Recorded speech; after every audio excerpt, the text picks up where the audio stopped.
Merry meet. It is Midsummer, or Midsomers Litha here in the Southern Hemisphere. And oh my gosh, you know when the days are so hot, your clothes stick to you? Yep. Ooh.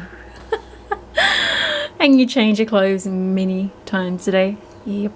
That's me at the moment. What are we looking at? Oh gosh, this smells golly good. Woohoo. Alrighty. Enough rambling. So I've made up my, oh gosh, that one's heavy. I've made up my bath salts for this midsummer, and also an incense blend for this Midsomers Litha. And what have I got in each? Okay, so pretty much the same things in each one. And you're like, yeah, but they look different. Bar a couple of things. So let's start with the incense. Okay. Righty. Now this time what I've done with my incense for midsummer, I've done something a little bit different.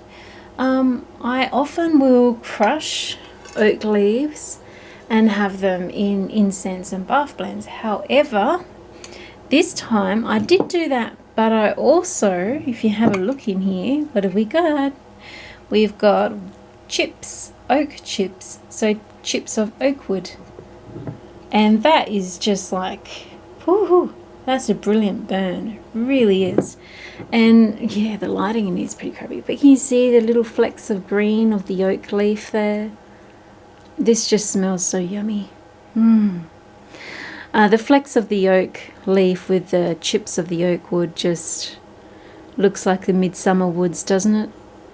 It's like you're kind of expecting the mushrooms to be growing just by looking at it. So I typically, with my blend, I use chamomile flowers, I use rose petals, lavender leaf, yarrow leaf, wormwood leaf, and wormwood flowers. But this time around, I actually did a few little things different. I added immortal fir, which is the nickname I give to the fluff. Look at that fluff. That's attached to the seeds of the immortal flower.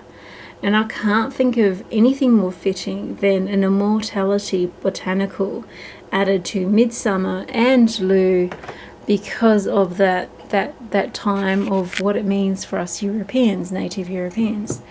The other thing I added to was calendula, and I added that basically for healing. Once one goes, the cycles, death, rebirth, and then in that you have healing to do from both traumatic experiences. So that's why I've got calendula in there. And also, what have I done as well? Yeah, so just the oak leaf. So I've this time, after I've blended the incense together with the electric cauldron, i.e. the blender, I have pestle and water will take me too long. I have then got the wood chips and basically stirred them through. I don't know why I haven't thought of this sooner, but one of my favorite uses for my wands, this is my elder wand, is to actually stir my incense and that through. Like, it's just so much better when you're using both hands to hold the than an actual spoon. I love it. So that is my incense, Midsomers Litha incense. I was going to go more silvery instead of solar, but the oak and the solar, like, I typically I tend to neglect the oak at midsummer, and it is a midsummer plant for us Europeans. So this year I wanted to implement that instead of going to sea foamy for the midsummer incense blend.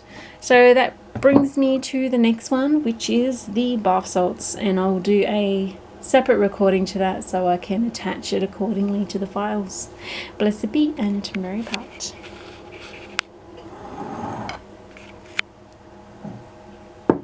Oh, and sorry, while I'm at it, something that is overlooked when people make incense is like they add the resin. Personally, I prefer to have the mix and then put it on top of the resin or charcoal disc.